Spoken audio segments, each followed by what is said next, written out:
Evangelio de Lucas, capítulo 24, el pasaje que tuvimos como lectura devocional. Lucas 24, del 13 al 35. Estamos en los mensajes finales sobre la serie de la vida de Jesús. El mensaje de esta mañana lo hemos titulado Encuentro con Jesús en el camino de la vida. Padre, gracias por esta oportunidad de traer tu palabra. En tus manos poderosas nos ponemos, Señor. Te pedimos que tú nos asistas con tu Espíritu, que seas tú quien hables a través de nosotros. Mira a tu pueblo que ha venido buscando tu palabra, Señor, que podamos impartirla, podamos transmitirla en tu nombre, Señor. Te lo pedimos humildemente en el nombre de Jesús. Amén. Bueno, unos días antes de que Jesús fuera apresado, los evangelios nos cuentan cómo Jesús entra en Jerusalén montado en un humilde pollino. Los gozosos súbditos del rey cubrieron su paso con mantos, mientras otros iban cortando, dice los evangelios, ramas de palma y las colocaban sobre el camino y gritaban: sálvanos, sálvanos. Sus seguidores esperaban que él se convirtiera en un rey, en su rey, y que a consecuencia de esto Israel fuera libre y próspero. Sin embargo, menos de una semana después, el Hijo de Dios colgaba sin vida en una cruz.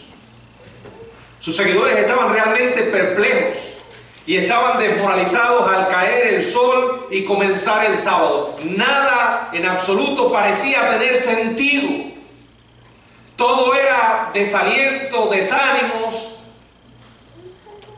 Es posible que usted, al igual que los seguidores de Jesús, pueda entender esto.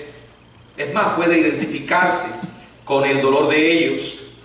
Quizás ha experimentado la muerte de un sueño. Todos tenemos sueños, todos tenemos aspiraciones, todos nos trazamos metas, y probablemente ese sueño se le haya esfumado o derrumbado debajo de sus pies el puente que le permitiría alcanzar ese futuro magnífico.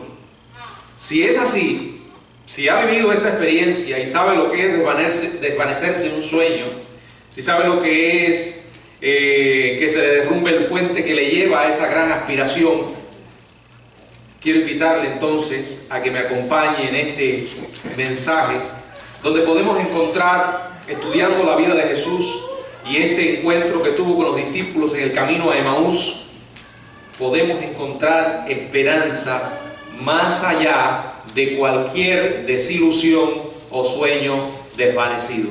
Creo que todos hemos estado en algún momento u otro de nuestra vida atravesando por esta situación. Qué bueno saber que la palabra de Dios es viva y eficaz y tiene una respuesta para cada una de nuestras necesidades, porque ha sido diseñada, es la palabra del Dios vivo. En primer lugar, quiero que veamos el camino a la desilusión.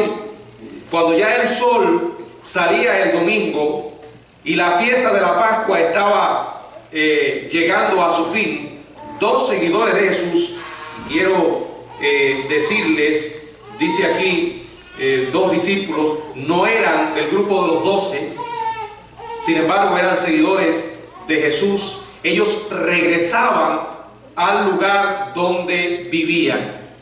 Era un regreso marcado por la desesperanza, la desilusión y la determinación de dejar sus ridículos sueños en Jerusalén. A pesar de los rumores que circulaban en cuanto a la resurrección, ellos comenzaron un viaje de 12 kilómetros a una aldea llamada Emaús. Dice Emaús, dice la palabra en Lucas capítulo 24, verso 13. Y he aquí, dos de ellos iban el mismo día a una aldea llamada Emaús, que estaba a 70 estadios de Jerusalén. Lucas describe la conversación de los discípulos. Iban ellos en el camino intentando encontrar respuesta a lo que estaba sucediendo. Lo mismo hacemos nosotros cuando atravesamos experiencias similares. Cuando todo cambia, y no se desarrolla como esperábamos, según nuestra perspectiva, intentamos encontrar respuesta, encontrar sentido. Bueno, ellos iban más o menos con una experiencia similar. En el verso 14 dice, iban hablando entre sí de todas aquellas cosas que habían acontecido. Y también nos dice la palabra en el verso 15, sucedió que mientras hablaban y discutían entre sí, Jesús mismo se acercó y caminaba con ellos. Mas los ojos de ellos estaban velados para que no le conociesen. Y les dijo, ¿qué pláticas son estas que tenéis entre vosotros mientras camináis? ¿Y por qué estáis tristes? Bueno, Dios no permitió que estos hombres reconocieran a Jesús. Uno de los discípulos que iba a Emaús responde a Jesús, verso 18. Respondiendo uno de ellos, que se llamaba Cleofas, le dijo, ¿eres tú el único forastero en Jerusalén que no has sabido las cosas que en ella han acontecido en estos días? Entonces Jesús anima a los discípulos a hablar más. Allí en el verso del 19 en adelante dice la palabra, entonces él les dijo, ¿qué cosas? Y ellos le dijeron, de Jesús Nazareno, que fue varón profeta, poderoso en obra y en palabra delante de Dios y de todo el pueblo, y cómo le entregaron los principales sacerdotes y nuestros gobernantes a sentencia de muerte y le crucificaron. Pero nosotros esperábamos que Él era el que había de redimir a Israel. Y ahora, además de todo esto, hoy es ya el tercer día que esto ha acontecido. Ellos tenían expectativas acerca de un Mesías social, un Mesías político, un Mesías económico, y estas expectativas no se habían materializado. O sea, las aspiraciones, las expectativas de ellos no eran precisamente de acuerdo al plan de Dios. Eran, como dije, perspectivas pero limitadas. No se habían permitido aceptar los verdaderos planes del Mesías, en los que la prosperidad y la liberación política eran solo una minúscula parte comparado con todo lo que recibiría Israel, y en un sentido mucho mayor, el mundo. Seguimos leyendo allí en los versículos del 22 en adelante.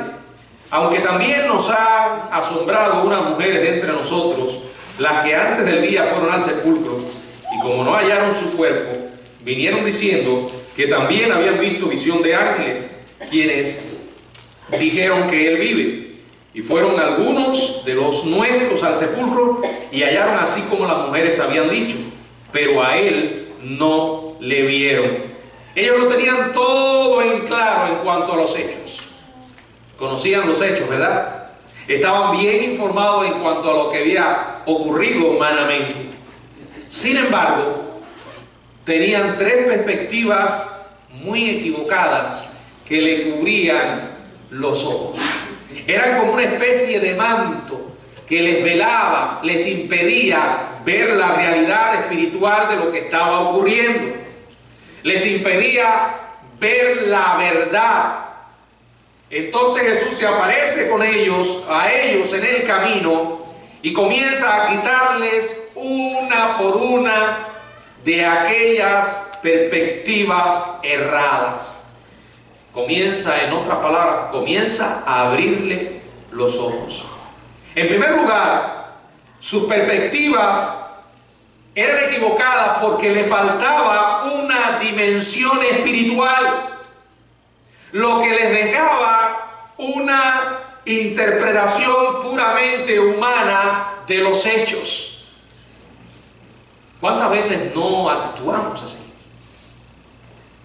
Sobre todo cuando nos alejamos de lo que es una mentalidad bíblica.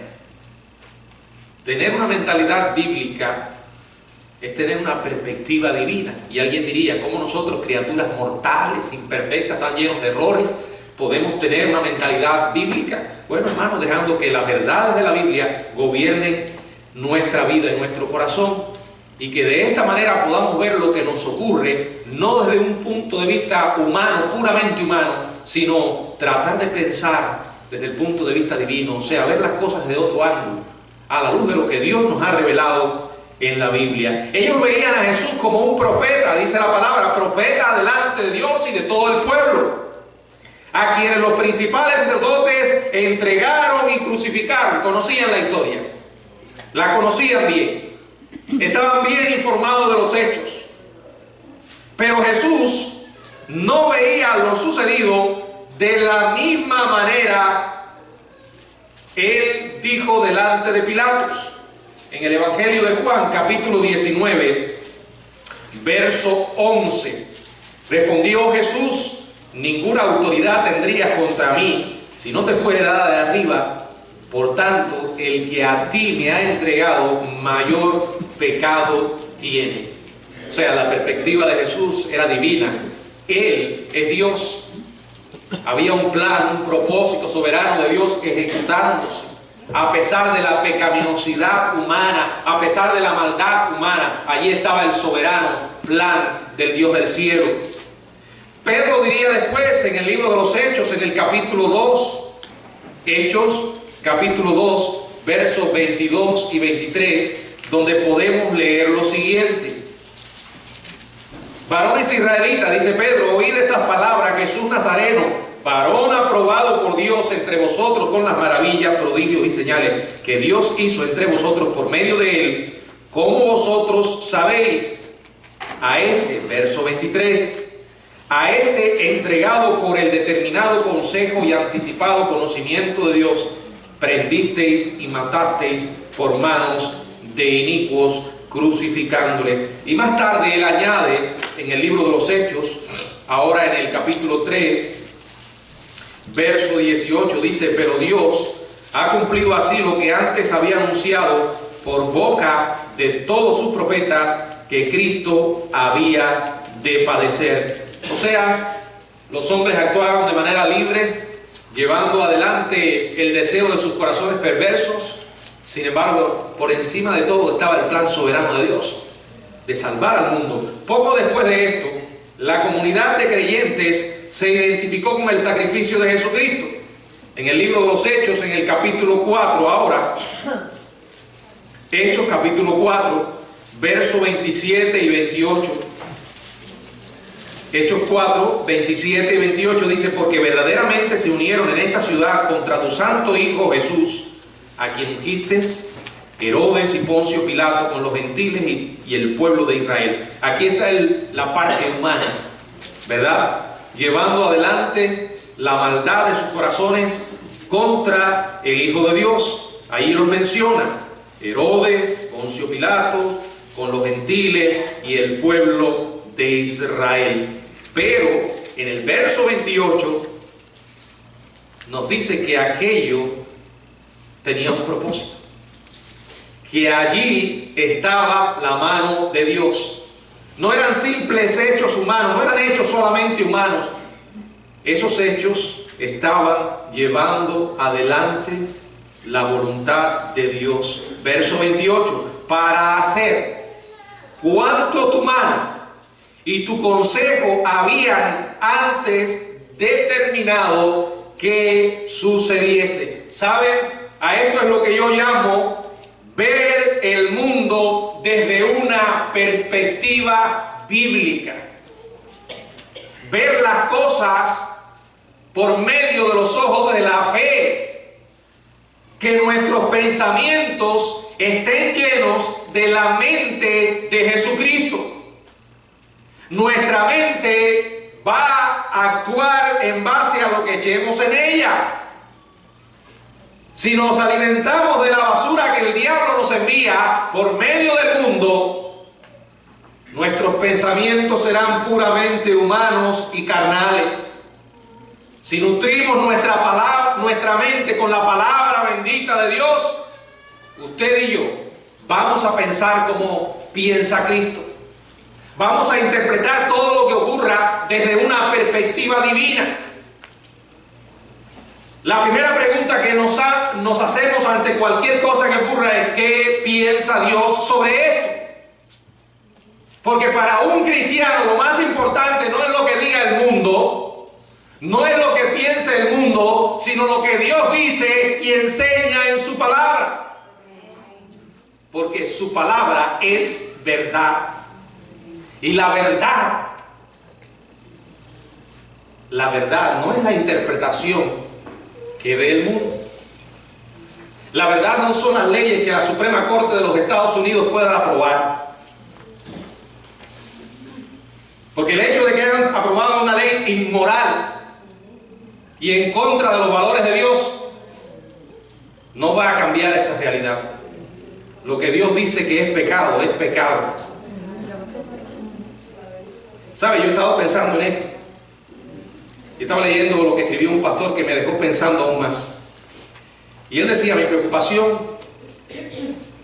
estoy a punto de predicar, comentaba, y no sé si cambiar el mensaje, porque estoy sumamente preocupado por lo que está sucediendo en el pueblo cristiano con relación a esta ley donde se legalizó el matrimonio entre homosexuales. Y él decía, mi problema no es tanto con los homosexuales. La Biblia nos enseña que tenemos que amarlos y llevarles el evangelio y anunciarles que hay esperanza para sus vidas como hay esperanza para cualquier pecador. La Biblia dice que todo aquel que cree y se arrepiente, Dios lo perdona. Y la homosexualidad no es un pecado mayor que otro. Es un pecado de lo que tiene que arrepentirse el ser humano como muchos otros pecados. Ahora, decía él, mi problema es con muchos que se llaman cristianos y aprueban estas cosas. Él decía, estoy sumamente molesto porque he visto tantos cristianos en estos días, en estas horas, felicitándoles. Bueno, no se escandaliza, no nos cabe en la mente, pero les estoy diciendo que sí, ese es el problema. Es el resultado de un total desconocimiento de las verdades de Dios. Eso es una falta total de lo que es tener una perspectiva divina. Nosotros no podemos esperar que tomar decisiones correctas si alejamos de nuestra vida la palabra del Señor. Porque acá podemos saber lo que Dios desea y podemos pensar como Dios piensa. Eso es santidad. Y nuestra mente, nuestra vida se está nutriendo de lo que echamos en nuestra mente todos los días. Estas personas reconocían que las personas, en el libro de los Hechos, en ese capítulo 4, que las personas que ellos pensaban que estaban jugando un papel importante en lo sucedido, cuando declararon lo que dice Hechos 4, 27 y 28, mencionan aquellas personas pensaban que allí estaba Poncio Pilato, Anás, Caifás, pero la Biblia nos enseña en ese pasaje que no eran más que hilos en la historia de la profecía. Y aunque Dios no es el autor del mal, y Él nunca incita ni tolera el pecado, nada ocurre sin su soberano control. Otros pueden realmente elegir hacer lo malo y lo hacen. Pueden elegir que el pueblo cristiano sufra a corto plazo, pero Él convertirá las perversas intenciones de los impíos en oportunidades para bendecir a quienes Él protege. ¿Qué había ocurrido con la perspectiva divina de Cleofas? Bueno, cuando nuestras expectativas se desmoronan y nuestros sueños se desvanecen, es fácil caer en un estado de depresión. Las cosas no están marchando como esperábamos. El camino no es tan cómodo como nos imaginábamos.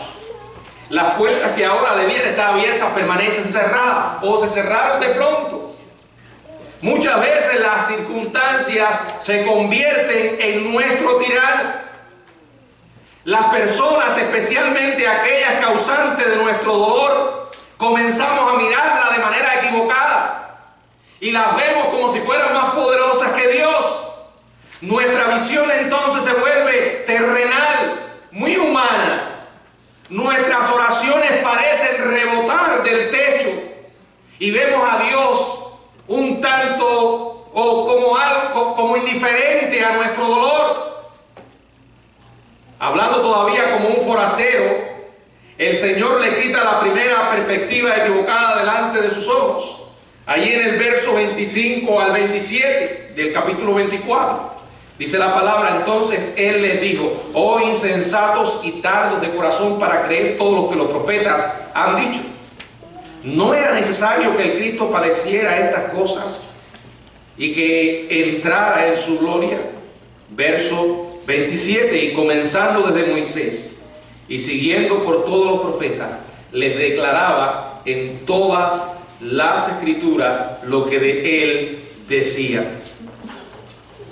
Frente a esa interpretación puramente humana de los hechos que ellos tenían, la solución que el Señor empleó fue declararle las escrituras. La fe viene por el oír, y el oír la palabra de Dios. No se trata de que recibimos información solo.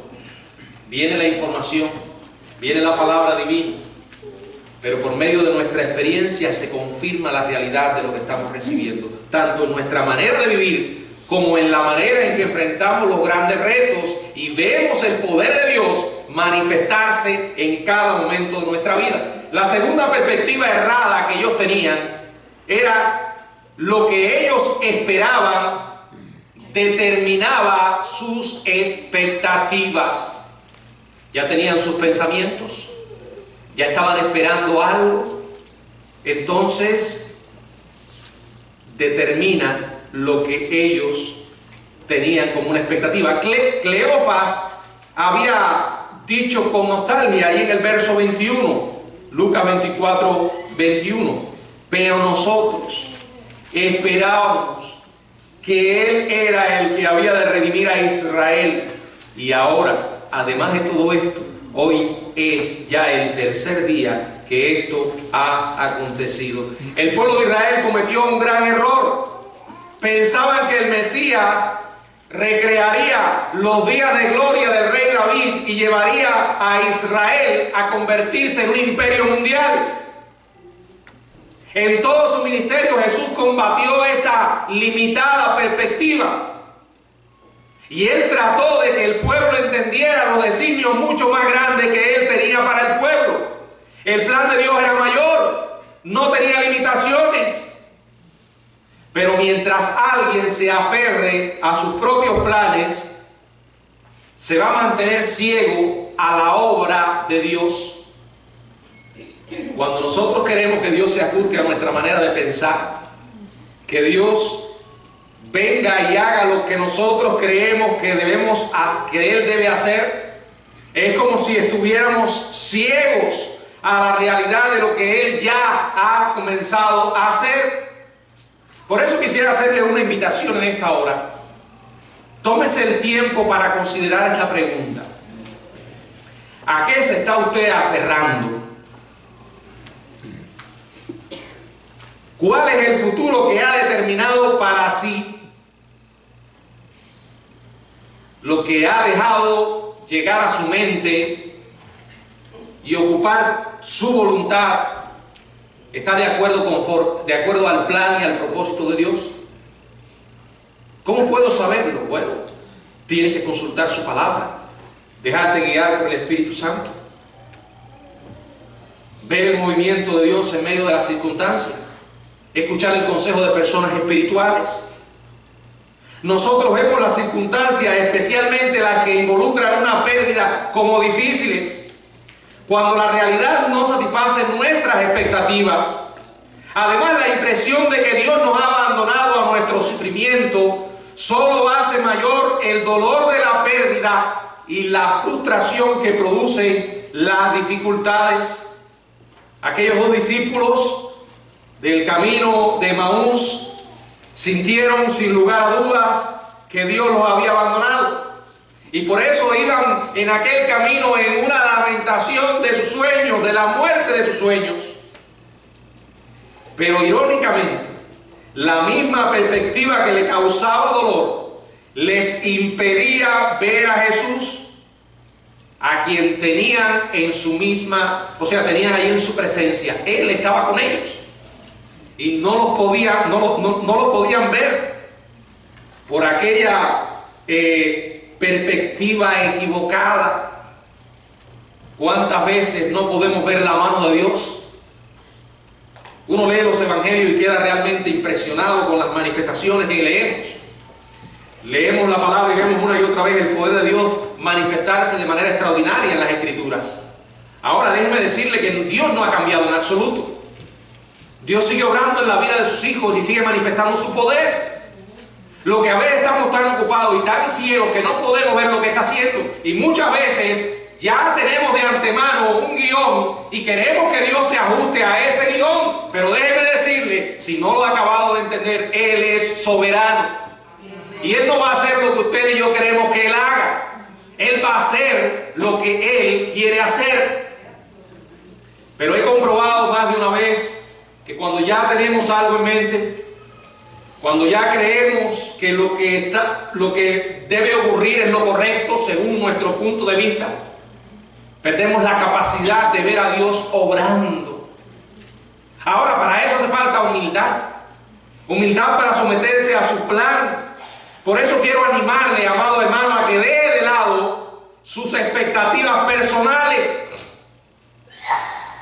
Entréguela a Dios. Abra sus manos para recibir lo que Él decida colocar en ellas. Ese era el enfoque del que carecían los discípulos. Jesús los había ayudado a tener una perspectiva divina y eterna utilizando las Escrituras. No olvide eso. No pase por alto esa experiencia. Para poder tener una perspectiva divina y eterna, tenemos que ir a las Escrituras. Ellas son absolutamente confiables. Son autoritativas. Su mensaje es un mensaje poderoso. Cuando abrimos sus páginas, Dios nos habla. Es doloroso ver cómo cada día las personas se alejan de la palabra, y aún los cristianos, que ni una vez durante una semana abren el libro de Dios para escuchar lo que Él tiene que decirles. Yo sé que vivimos en una sociedad sumamente ocupada, ¿verdad? Donde el trabajo absorbe la gran mayoría del tiempo. Sin embargo, también hay otra gran cantidad de tiempo que dedicamos a cosas que no son prioritarias. Que si usted se muriera, todo seguiría igual. Jesús dice la palabra que comenzó desde Moisés, o sea, comenzó con el relato de Génesis, aplicando allí el lirismo de los poetas y enseñando las palabras de los profetas. Les demostró por qué era necesario la muerte del Mesías para vencer el mal. O sea, los paseó allí por todas las Escrituras. Se les había olvidado lo que Dios ya había revelado. Por eso estaban así. Y mientras se acercaban a Emaús, los dos discípulos estaban más fascinados. Tan fascinados que piden al forastero que venga con ellos a pasar la noche de acuerdo con las normas de hospitalidad del cercano oriente. ¿Qué hace Jesús? Acepta la invitación, pero se mantiene en el anonimato, porque ellos aún no estaban preparados para que Él se les manifestara. Y la última perspectiva equivocada, que no les dejaba ver la verdad, no habían aceptado que se había producido la resurrección. Quiero leerles nuevamente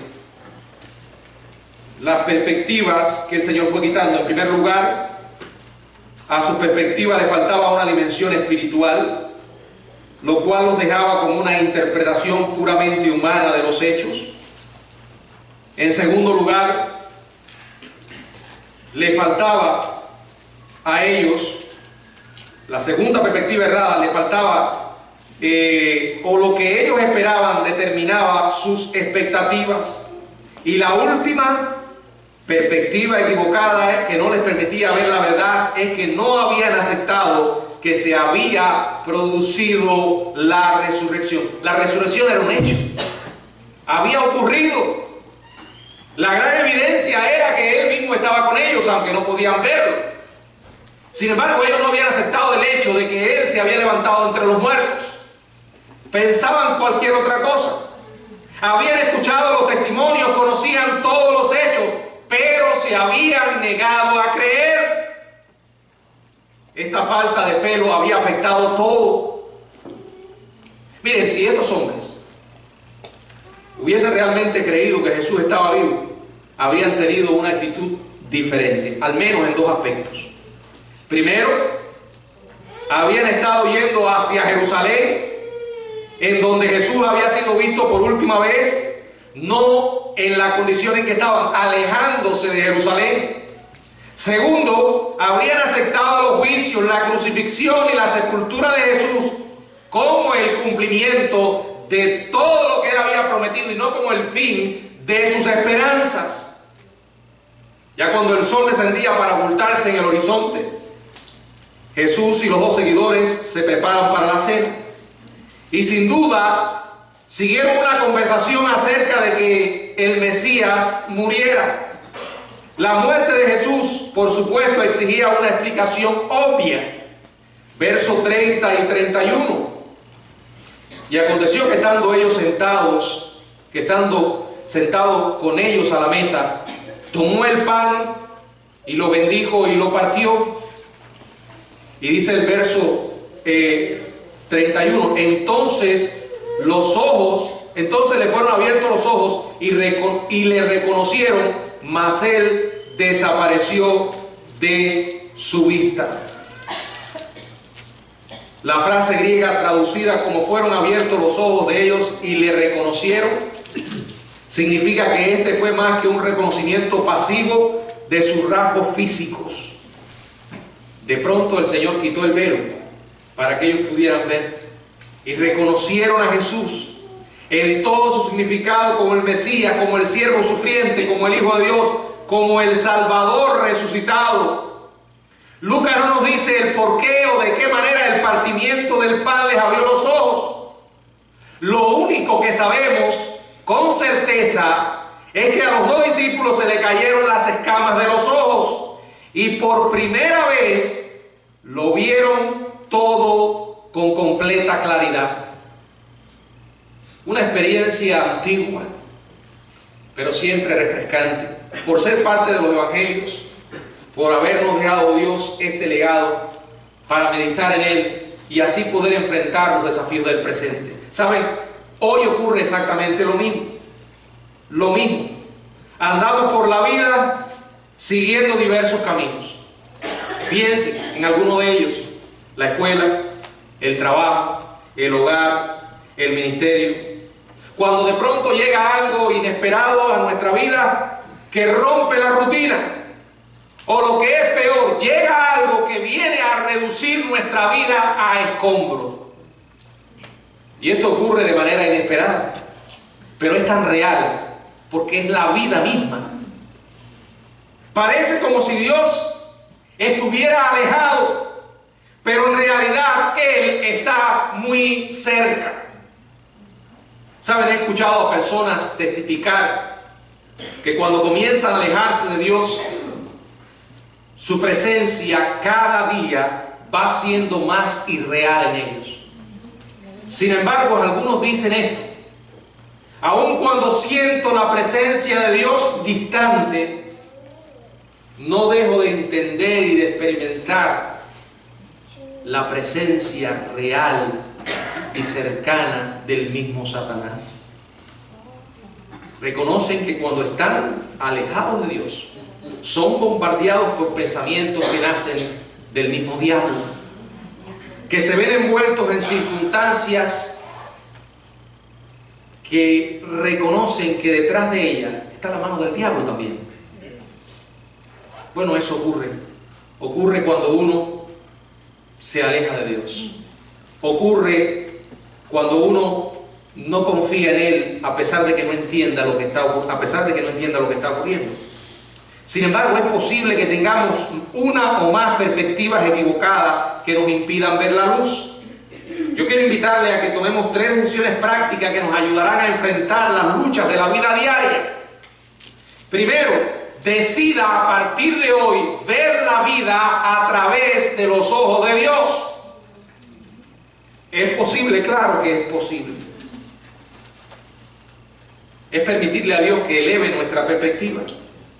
¿Cómo? Comience a leer su palabra.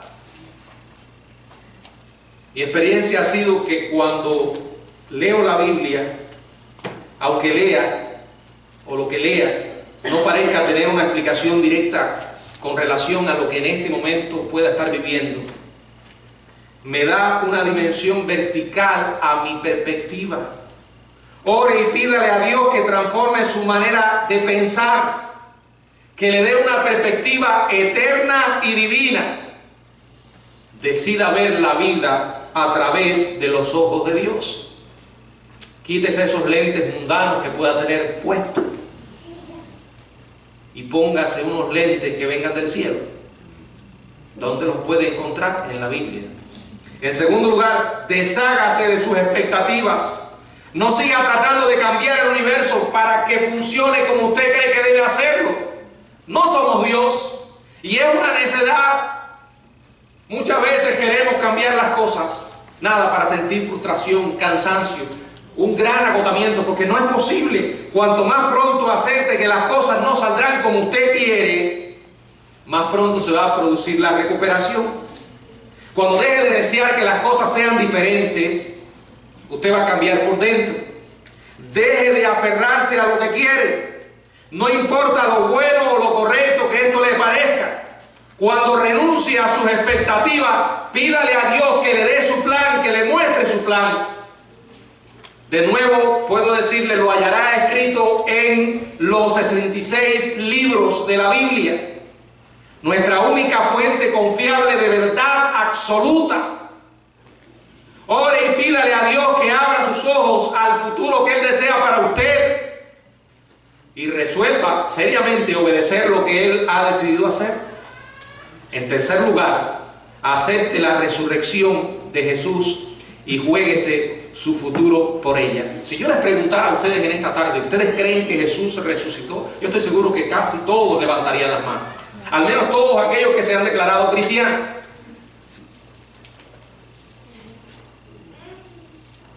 ¿Pero de verdad lo creen? No me responda, no quiero que me responda nadie en voz alta, solo piense. ¿Usted cree realmente que Jesús está vivo? Antes de llegar a una conclusión, considere si usted lo cree con toda su alma y su corazón o lo que ha hecho es aceptar algo que le enseñaron.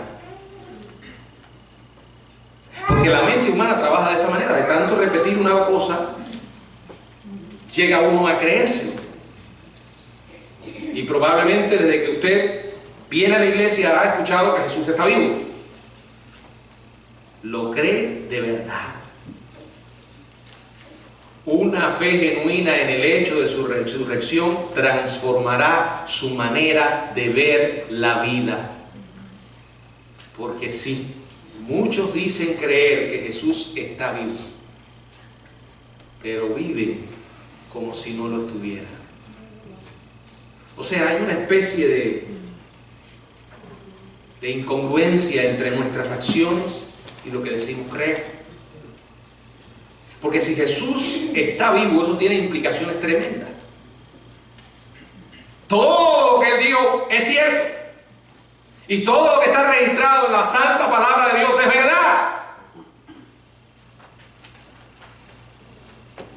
Dejaríamos de hacer cosas que estamos haciendo y haríamos otras que no hacemos. Reconoceríamos que el Dios que levantó de los muertos a su Hijo me mira cada día y sabe todo acerca de mí. Reconocería que realmente Cristo murió por mis pecados, venció el pecado y el carácter definitivo de la muerte. Su resurrección es lo que nos da vida, esperanza y razones para seguir adelante cuando todo parece imposible. Pero vuelvo al tema. La realidad es que vivimos muchas veces como si no lo creyéramos. El encuentro que tuvo Pablo con Jesús en el camino a Damasco cambió radicalmente su vida. Muchos cristianos han sido transformados porque han tenido un encuentro con el Cristo vivo. Él está vivo. Tan cierto como que usted y yo llegamos a este planeta por la soberana voluntad de Dios y nos iremos cuando Él lo determine. Tan cierto como que un día cada ser humano tendrá que encontrarse con su Creador. No importa si cree en Él o no cree. Mucha gente, vuelvo a decir, dicen creer en Cristo.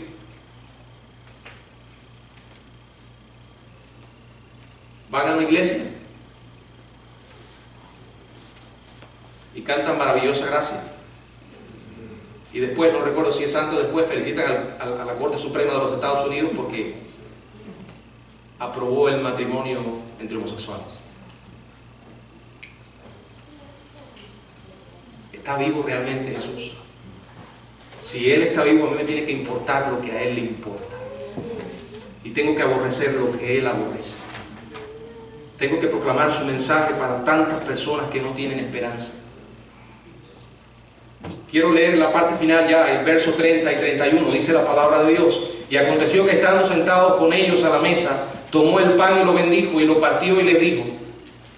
Y les dijo, entonces fueron abiertos los ojos y le reconocieron, mas él desapareció de su vista. Qué tremendo. Jesús se desvanece después que los ojos de ellos fueron abiertos. Los discípulos habían estado mirando el rostro de Jesús resucitado, pero no les permitió que lo vieran. ¿Por qué razón? El Señor permitió que el dolor de ellos continuara hasta que dejaran de ser cautivos de sus deseos. Hay mucha gente que se pregunta, ¿por qué Dios no hace algo frente al sufrimiento humano? Es la gran pregunta clásica de aquellos que no quieren reconocer la existencia de Dios.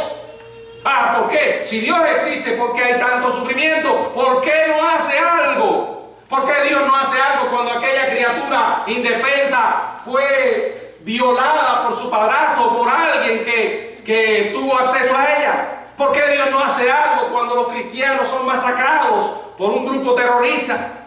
¿Por qué Dios no hace algo cuando murieron tantas personas en las Torres Gemelas? ¿Por qué Dios no hace algo? Hay una respuesta que tiene esa pregunta siempre. Es que ya lo hizo.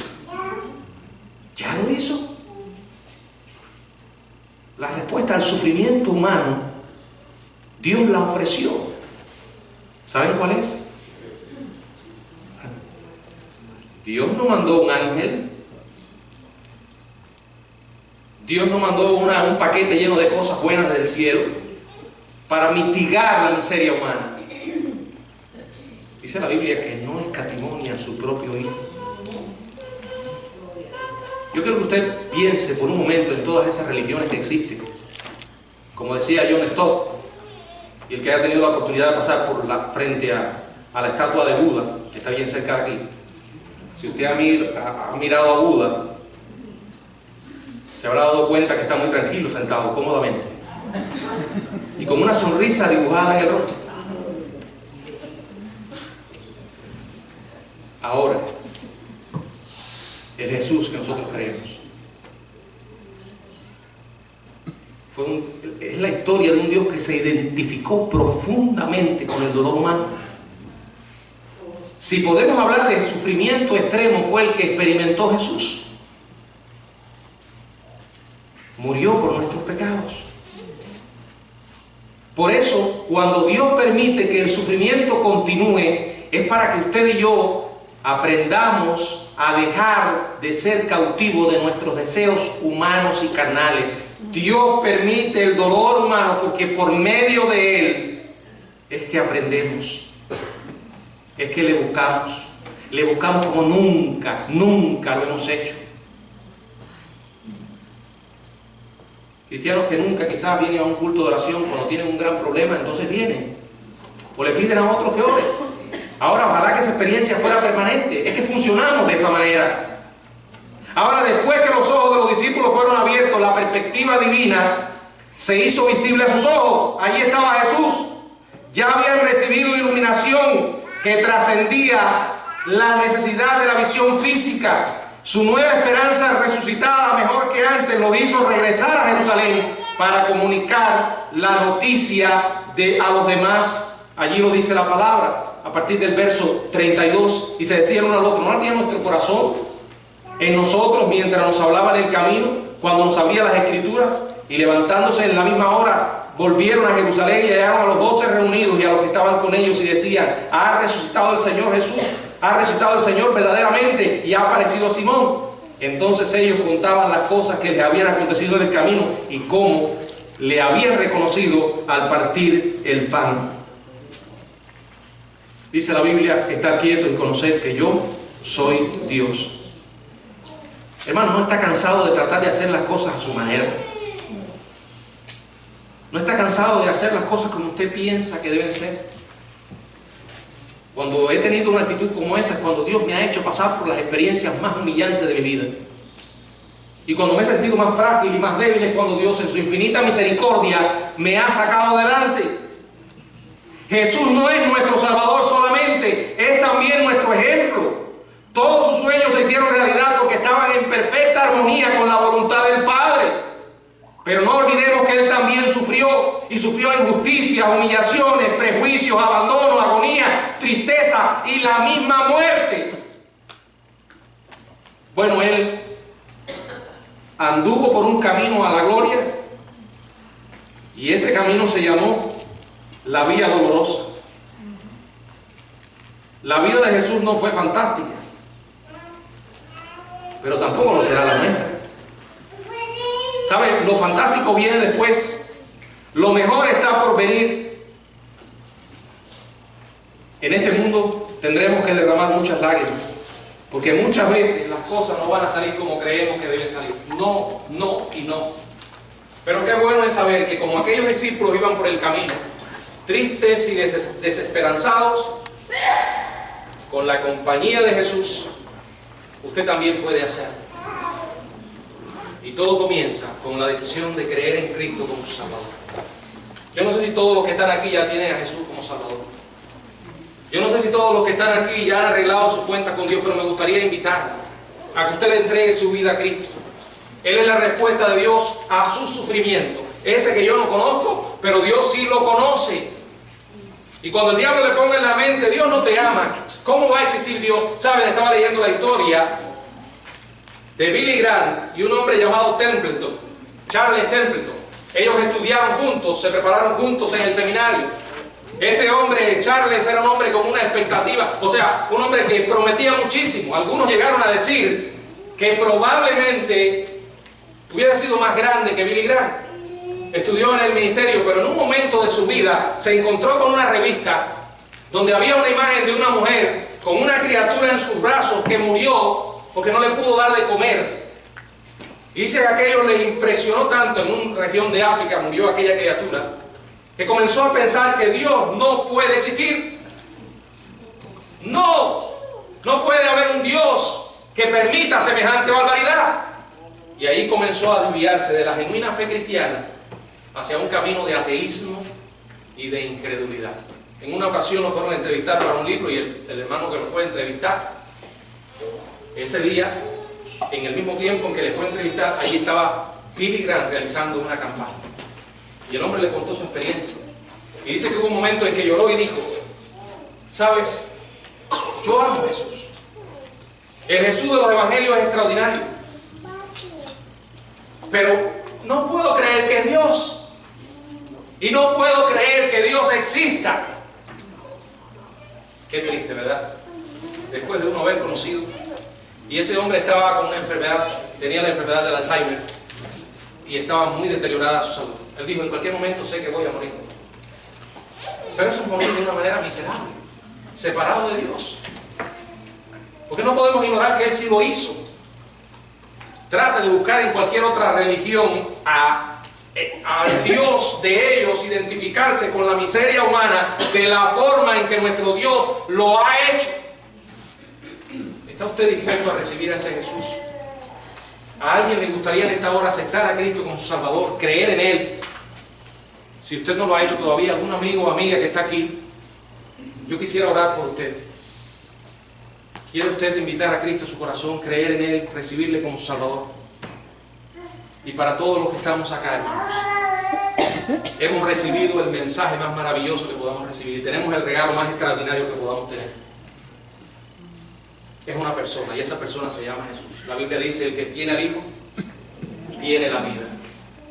Ahora, si tenemos la vida, hagamos como Juan anhelaba, andemos en la verdad. Cuando Dios no le parece a alguien real, nosotros podemos hacérselo real. Que el Señor nos bendiga.